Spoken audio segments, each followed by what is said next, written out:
Esse é o primeiro texto, apenas um versículo aí em Isaías 57, que diz: porque assim diz o alto e o sublime, o que habita na eternidade e cujo nome é santo.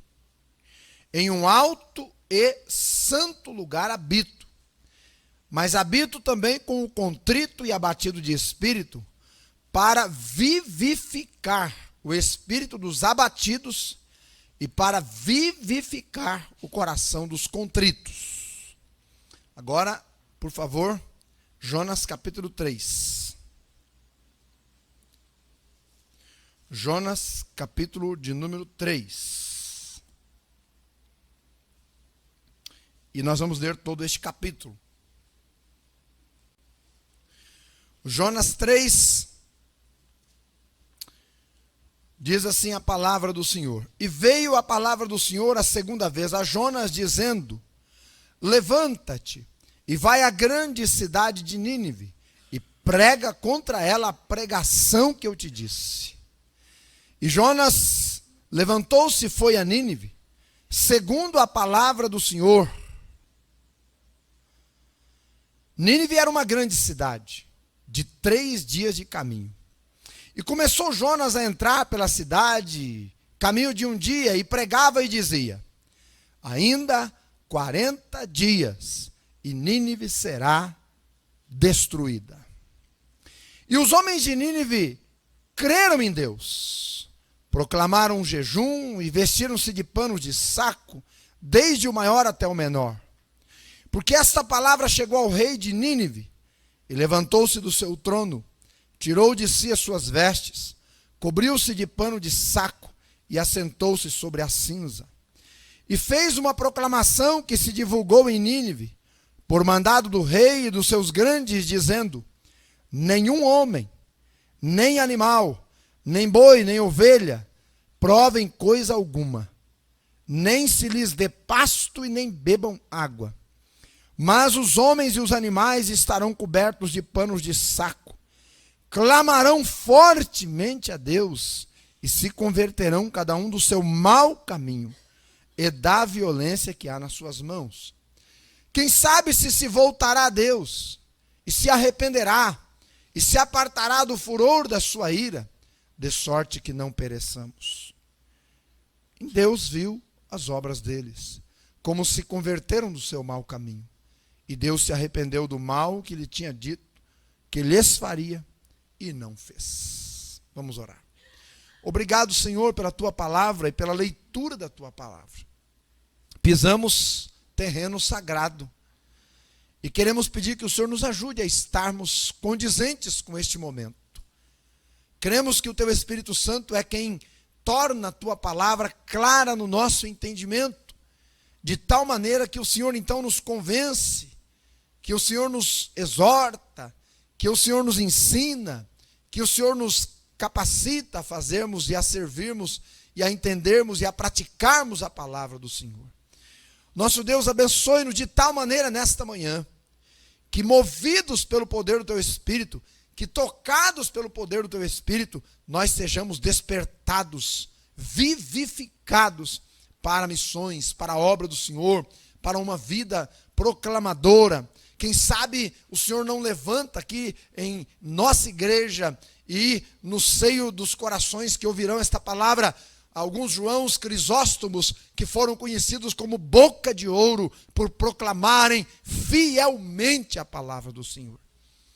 Isso vai depender muito, Deus, do teu operar e do teu vivificar. Abençoe e que encontre a tua palavra guarida nos corações. Em nome de Jesus. Amém. Você já se deparou com pessoas trabalhando na obra de Deus, fazendo evangelismo, amando missões e se regozijando na obra, mesmo quando enfrentam grandes lutas? Já se deparou com pessoas assim? Ontem de manhã, o nosso irmão Aaron esteve conosco, ele deu um testemunho no rádio, etc. Após o programa de rádio, ele recebeu um telefonema, lá de Benjamin Constant, no campo missionário dele. Após esse telefonema, ele ficou muito abatido. porque o missionário americano André foi morto pelos indígenas, junto com mais 2 missionários que eram indígenas. E o André era companheiro do Aaron de missões. Eles foram assassinados e o corpo foi achado, os corpos foram achados ontem. E aí o Aaron me disse assim: puxa vida, eu preciso voltar logo para lá, porque agora o trabalho vai ser dobrado. Alguns talvez diriam assim, né? Eu acho que eu vou desistir do trabalho missionário. Hoje que eu não vou voltar mais para lá. Mas ele disse: eu preciso voltar logo. Agora o trabalho vai ser dobrado. Agora a gente precisa se envolver, se empenhar um pouco mais. Você já se perguntou por que em alguns corações, atitudes como essas, pensamentos como estes, este amor, este ardor, esta alegria, este entusiasmo, este fogo santo, esta empolgação, ela é real na vida deles, mas em algum momento de nossas vidas ele não é real? Você já se perguntou? Já se perguntou por que meu coração não se empolga com missões como alguns outros corações se empolgam? Por quê? Sabe aquela inveja santa de ver pessoas se entregando ao Senhor, ofertando com entusiasmo, indo para os campos brancos, ganhando almas, não é? Trabalhando no reino de Deus. Aquela inveja que você, ao ver essas coisas, de vez em quando surge no coração. E aí você se pergunta: por que isso não acontece comigo? Por que me falta essa paixão missionária? Talvez a resposta esteja nos 2 textos que eu li. E talvez alguns de nós estamos precisando de um reavivamento espiritual, especialmente nesta área missionária. Meus irmãos, é o avivamento de Deus que mantém a chama da compaixão missionária acesa em nossas vidas, mesmo quando estamos diante de um mundo tão perdido, tão mal, com tantas coisas ruins acontecendo, com tantas pessoas maldosas aí. É o avivamento de Deus que mantém em nós o amor por essas almas. É o avivamento de Deus que nos desapega do amor ao mundo e nos apega ao reino de Deus. É o avivamento que nos faz renunciar, tomar a cruz e corajosa e empolgadamente seguir a Jesus obedientemente. É por isso que nós precisamos cultivar o avivamento, clamar por avivamento. É por isso que nós precisamos suplicar por avivamento. E é por isso que nós precisamos dar os passos bíblicos de avivamento ou para o avivamento. Isaías, no versículo 15 do capítulo 57, nos diz 4 coisas sobre o avivamento a título de introdução. Primeira, o avivamento parte de um lugar maravilhoso, do trono de Deus. Escute bem, o avivamento parte de um lugar maravilhoso, ele vem do trono de Deus e cai sobre corações nesta terra. Então você precisa clamar para que o avivamento que parte do trono de Deus atinja o seu coração. Segundo, o avivamento tem um destino certo. Quando ele sai do céu, quando ele parte da glória do Senhor sobre a terra, ele tem um destino certo. E é o coração dos contritos e abatidos. É o que diz o versículo 15. Terceiro, é o avivamento de Deus que opera transformações sobrenaturais em homens e em mulheres naturais. É o avivamento de Deus que faz transformações, que opera transformações na vida de pessoas naturais, de seres humanos. E quarto, é o avivamento de Deus, e o avivamento de Deus, ele torna Deus presente, não é, na pessoa humana, visitando milagrosamente os homens. É isto que Isaías diz. É assim que cremos. Meus irmãos, e dentre os grandes avivamentos que aconteceram no passado, e aconteceram muitos, durante toda a história humana, até os dias de hoje, vários avivamentos, não é? Vários picos de avivamentos, e os avivamentos, eles são como montanhas em toda a história, umas com os picos mais altos que outros. Então, em toda a história, esses avivamentos que têm acontecido foram maravilhosos. Nos dias do rei Josias, por exemplo, é dito para nós que toda a nação de Israel, movida por Josias, não é, foi avivada pelo Senhor, tornou-se a Deus e grandes coisas aconteceram.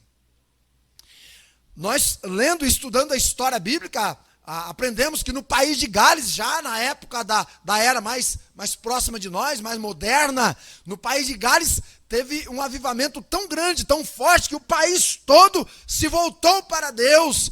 Pessoas se voltaram para o Senhor, os lugares onde haviam bares foram fechados, e a cidade, não é, pecaminosa, promíscua, voltada para o mundo, mundana, perdida, voltou-se para Deus. Mas em todos esses picos de avivamento que aconteceram na história, nem o dia de Pentecostes foi tão grande quanto o que aconteceu aqui no capítulo 3 de Jonas. É por isso que você tem que prestar atenção nele. Nenhum avivamento na história até hoje foi tão grande, tão importante e tão milagroso quanto o que acontece aqui no capítulo 3 do livro de Jonas. É por isso que você tem que prestar atenção nele. E eu quero observar nesse texto com você hoje de manhã, eu quero observar esse avivamento, mas eu quero observar de um ângulo diferente. Eu quero observar os frutos de um verdadeiro avivamento aqui no capítulo 3. E à medida que nós vamos vendo os frutos deste avivamento, eu quero que você vá comparando com a sua vida. E quem sabe vá orando, e quem sabe vá clamando, para que Deus possa operar o que Ele operou lá em nós, como igreja, e nós como pessoas, para que a nossa vida despertada possa ser uma vida empolgante, avivada e transformada, como a vida desse povo aqui foi. Vamos destacar então esses frutos nesta manhã. O texto já foi lido. A palavra do Senhor diz aí que o Jonas, que era um missionário que nem queria pregar, mas teve que pregar, porque quando Deus quer, até o diabo obedece, e Jonas teve que obedecer. E a Bíblia diz que ele foi e pregou. E ele pregava e dizia 7 palavras. Ainda 40 dias e Nínive será destruída. Uma mensagem de 7 palavras, uma mensagem nada aprazível de ouvir, uma mensagem dura e uma mensagem verdadeira. E ele pregou em toda a Nínive. E o texto sagrado diz que os homens de Nínive fizeram o que muita gente hoje não está fazendo. Ouviram a pregação de Deus e aplicaram em suas vidas. Vamos ver quais são os frutos deste ouvir e aplicar em suas vidas nesta manhã. E queira Deus ser propício e gracioso para operar no meu e no seu coração, quem sabe, um reavivamento especialmente missionário. Em primeiro lugar, meus irmãos, notem comigo que o verdadeiro avivamento leva uma pessoa a dobrar-se diante de Deus. O verdadeiro avivamento leva uma pessoa a dobrar-se diante de Deus. Veja os versos de 6 a 9, por gentileza. A palavra do Senhor chegou ao rei de Nínive. Então ele se levantou do seu trono, tirou as suas vestes, cobriu-se de pano de saco e assentou-se sobre as cinzas.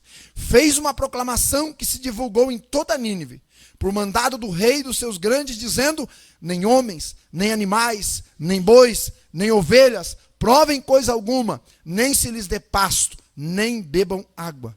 Mas os homens e os animais estarão cobertos de panos de saco, clamarão fortemente a Deus, se converterão cada um do seu mau caminho e da violência que há em suas mãos. Quem sabe se voltará a Deus, se arrependerá e se apartará do furor da sua ira, de sorte que não pereçamos. Um verdadeiro avivamento leva a pessoa a dobrar-se diante de Deus. Meus irmãos, os ninivitas não eram flor que se cheirava. Não eram. Eles eram o povo mais arrogante. Eles eram o povo mais soberbo. Eles eram o povo mais idólatra.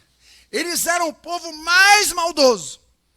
O povo mais autossuficiente de todos os tempos, daquele tempo conhecido e dos tempos de Jonas. Eles eram um orgulho em pessoa. Eles eram o seu próprio Deus. Mas um missionário que nem queria pregar, que foi forçado a pregar, lhes pregou uma mensagem de 7 palavras. E eles ouviram a pregação. Eles ouviram uma mensagem de 7 palavras.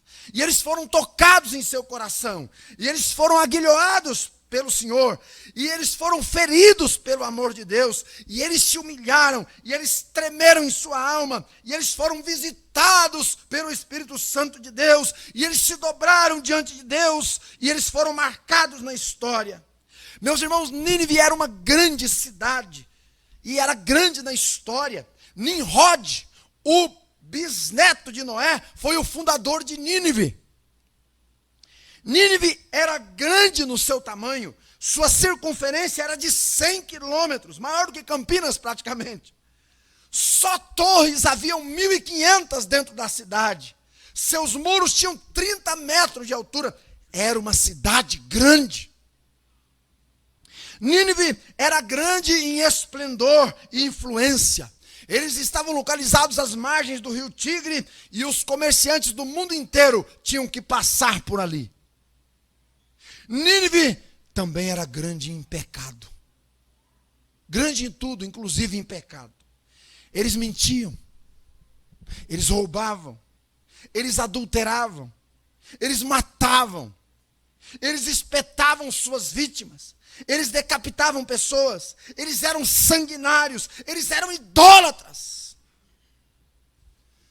Mas o texto diz que esses grandes também foram grandes no arrependimento. Eles se humilharam depois de ouvir a palavra do Senhor. Eles se curvaram. Eles se dobraram diante de Deus, colocaram o rosto no pó da cinza. E Deus diz então em Isaías: a um coração contrito eu visitarei.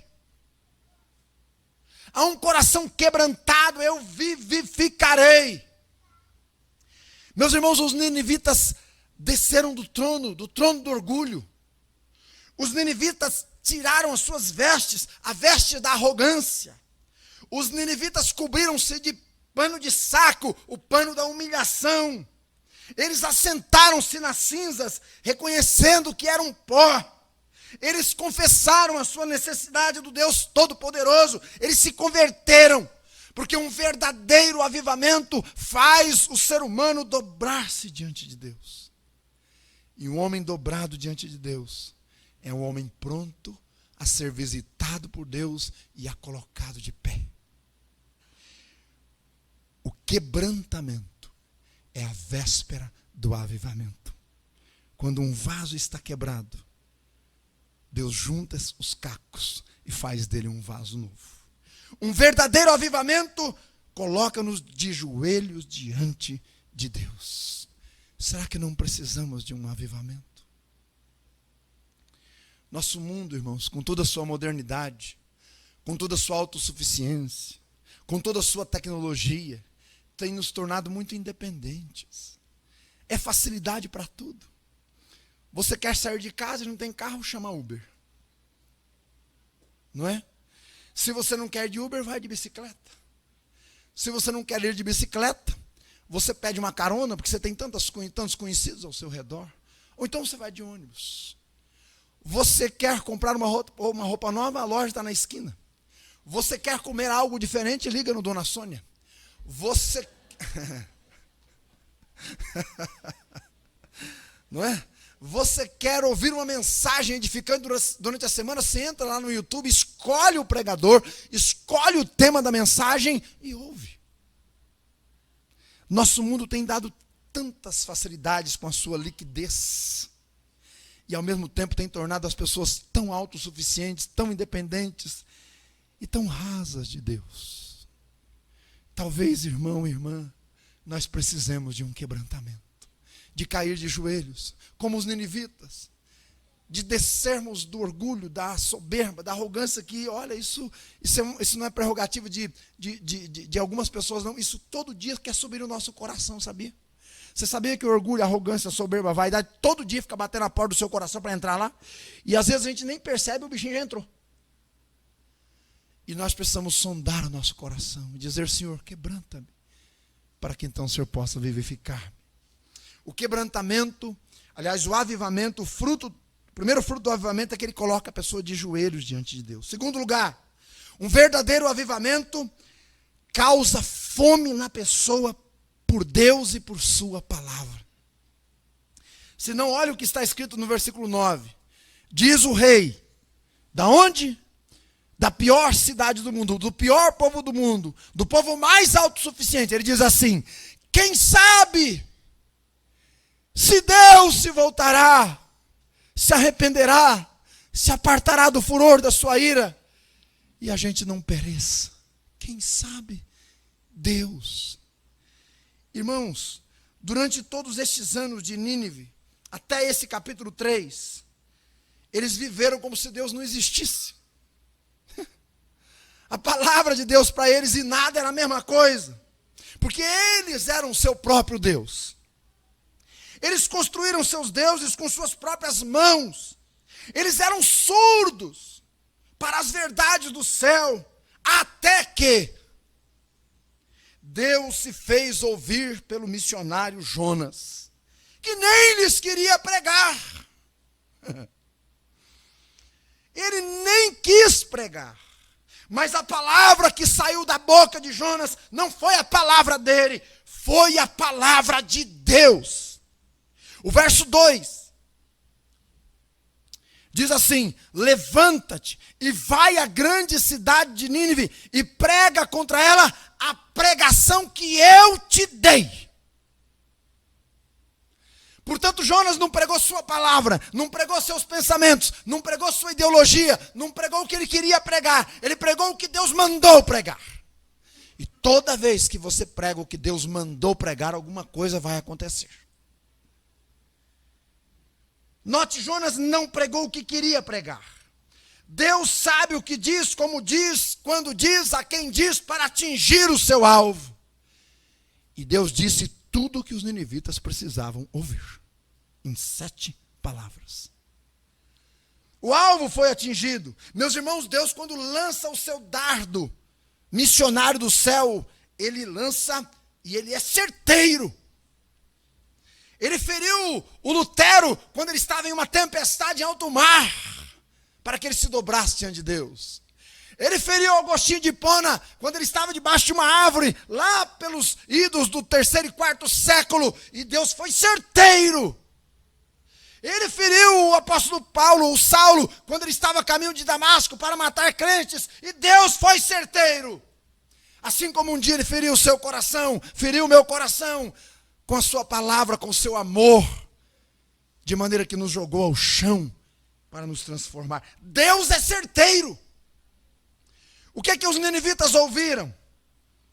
Eles ouviram aquilo que assemelhou-se ao que Saulo, no caminho de Damasco, ouviu. Uma voz do céu me cercou, disse Saulo, e jogou-me ao chão, e me perguntou: por que me persegues?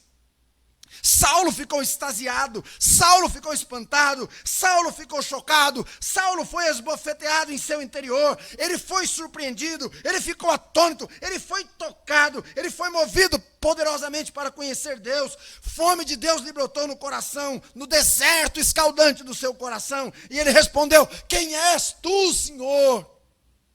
E que queres que eu te faça? É a mesma coisa que o rei de Nínive está fazendo aí. Só faltou ele dizer: quem és tu, Senhor? Mas ele disse: quem sabe se Deus se volta para nós. Foi isso que aconteceu com os ninivitas. Eles foram jogados ao chão, eles foram destronados, eles foram movidos em direção ao Altíssimo. Meus irmãos, a voz de Deus que eles tinham desprezado, a voz de Deus que eles tinham evitado, a voz de Deus que eles não queriam ouvir, a voz de Deus que não tinha valor para eles, agora era tudo o que queriam. Porque o avivamento causa no coração do ser humano fome por Deus e pela palavra de Deus. Riquezas não valiam mais, cidade grande não valia mais, tronos não valiam mais. Agora era a voz de Deus que eles queriam. Quem sabe se Deus fala com a gente? Meus irmãos, um dia todos os homens serão julgados pela palavra de Deus. Há um juízo final, escute bem. Há um juízo final. E a maneira como eu e você lidamos com a palavra aqui será revelada nesse dia. Há um juízo final. Haverá um juízo final. E naquele dia, muitos dos que desprezaram, evitaram, não obedeceram a palavra do Senhor vão ter que clamar como os ninivitas. Infelizmente não serão mais ouvidos. E ouvirão: apartai-vos de mim, malditos, para o fogo eterno, preparado para o diabo e seus anjos. Não amaram a palavra, não ouviram a palavra, não obedeceram a palavra. Naquele dia ela os desamparará. Ela será o código da condenação. Era o caminho do perdão, mas eles não entraram por ela. O verdadeiro avivamento traz fome por Deus e pela palavra de Deus. Se você não tem sentido fome por Deus e nem pela palavra dele, eu quero dizer que você precisa de um avivamento. Você precisa de um avivamento. Teu coração precisa ansiar pela palavra. Precisa ansiar por Deus. Caso contrário, você precisa de um avivamento. Porque o avivamento gera fome pela palavra.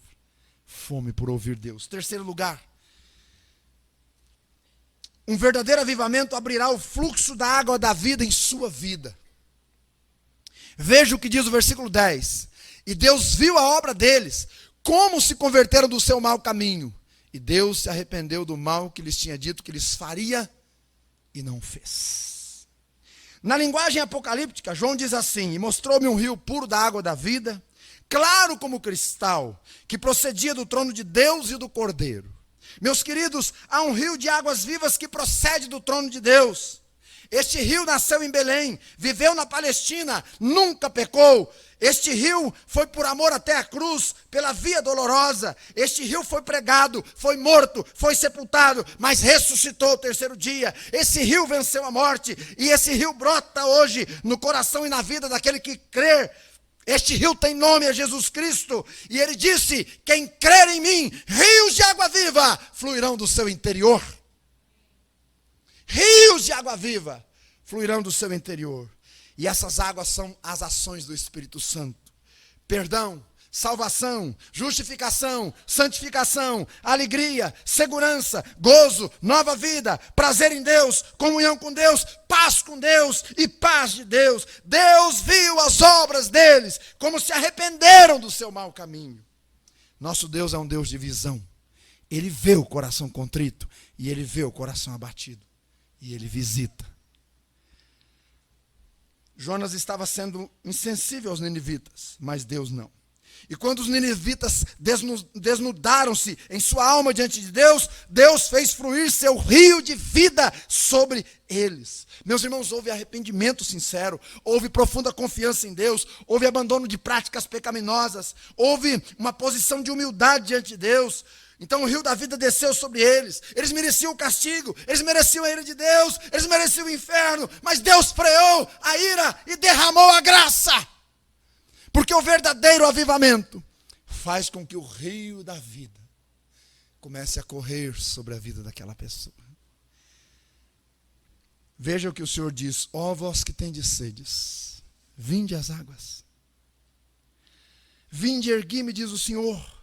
Ainda que vossos pecados sejam como a escarlata, se tornarão brancos como a neve. Ainda que sejam vermelhos como o carmesim, se tornarão brancos como a lã. E diz mais: levanta-te, resplandece, porque já vem a tua luz, e a glória do Senhor vai nascendo sobre ti. Os ninivitas provaram o poder de Deus, não para a condenação nesta geração, mas para a transformação, para a vivificação. Deixa eu terminar, que eu já passei 20 segundos. Em último lugar, um verdadeiro avivamento vai mudar sua prioridade. Veja o versículo 8. Os homens e os animais estarão cobertos de pano de saco, clamarão fortemente a Deus, se converterão, cada um do seu mau caminho, da violência que há em suas mãos. Um verdadeiro avivamento muda a prioridade de vida. Você consegue ver neste verso as prioridades dos ninivitas? Sabe qual é a prioridade deles? Eles tinham um caminho largo e práticas pecaminosas. Essa era a prioridade de vida deles. Caminho largo e práticas pecaminosas. Eles viviam como queriam. Eles eram do mundo. Eles eram o mundo. E o caminho deles era mau. A maldade era o perfil predominante de suas vidas. E a Escritura diz, lá em Romanos, não é? Exatamente no capítulo 3, versos de 10 a 18, que eu não tenho tempo mais para ler, qual é o perfil do homem perdido. Ele parece um sepulcro aberto. A sua boca cheira mal. Ele é dado a todo tipo de prática pecaminosa, dentro de casa, fora de casa, no trabalho. Ele é uma pessoa que não tem temor diante de Deus. Ele vive uma miséria de vida. Ele não tem paz, diz a palavra do Senhor. Assim eram os ninivitas. Porque este é o caminho largo, mau e espaçoso. Mas a Bíblia diz que eles se converteram desse caminho largo, mau e espaçoso. Não só isso, mas deixaram a violência de suas mãos. Eles eram violentos. Eles eram conhecidos de seus vizinhos por sua violência sanguinária. Meus irmãos, eles espetavam suas vítimas com estacas pontiagudas. Eles decapitavam pessoas aos milhares. Eles esfolavam pessoas vivas. Eles não respeitavam sexo e nem idade. Matavam bebês, matavam crianças, matavam mulheres. O povo de Nínive, nos tempos de Jonas, torturava os profetas, eram conhecidos como ladrões sanguinários, cortavam pés, cortavam mãos, cortavam orelhas, cortavam nariz, vazavam os olhos dos cativos, faziam pirâmides com as cabeças dos vencidos, quando não arrancavam a sua perna em vida. Era um povo terrível, suas mãos eram cheias de sangue, mas eles se converteram e Deus operou neles, e eles mudaram de prioridade. Eles mudaram de rumo. Eles mudaram de vida. Agora a prioridade deles passou a ser a vontade de Deus. Quem sabe Deus se importa com a gente. Um verdadeiro avivamento lhe dará razões para mudar de vida. Você se tornará empolgado com Deus, com as coisas de Deus, com missões, com a palavra de Deus. Você vai viver uma vida agradável ao Senhor. Você terá paz com Deus. Termina esta mensagem. Esses são alguns frutos do avivamento. Esta geração ninivita nunca mais foi a mesma.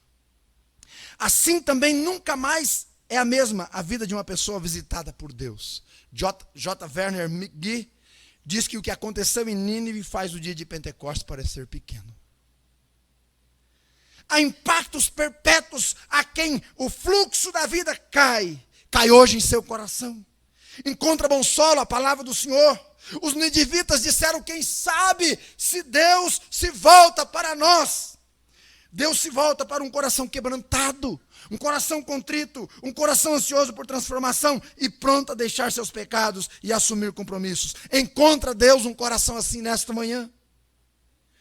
Os que provam o avivamento verdadeiro dobram-se diante de Deus, passam a ter fome pela palavra do Senhor e mudam suas prioridades. O fluxo da água da vida começa a jorrar no seu interior.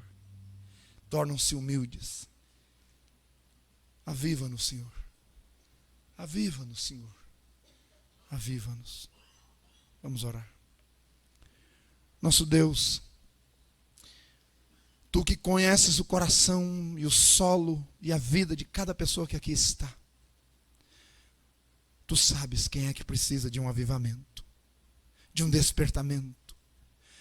Tu sabes quem é que precisa voltar-se para o Senhor, para a intimidade contigo, para a intimidade com a Tua palavra. Tu sabes, Senhor. Visita, Senhor. Aviva, Senhor. De maneira tal que a nossa vida realmente seja, ou tenha as prioridades completamente mudadas. Em que a gente vá se gastar e deixar-se gastar mais em prol do Teu reino, das Tuas coisas, da Tua palavra, das almas perdidas, do clamor missionário que vem deste mundo tão maligno, tão mau, às vezes visto no braço de um adolescente todo cortado, às vezes visto na mensagem que se recebe de alguém que está no 9º andar tentando suicídio, às vezes visto numa pessoa que está caída nas ruas embriagada porque perdeu o sentido da vida. E tantas vezes nós vemos isto e somos tão indiferentes. Não movemos uma palha, não nos condoemos, às vezes até criticamos, porque falta o avivamento, Senhor. Porque falta a paixão que vem dos céus.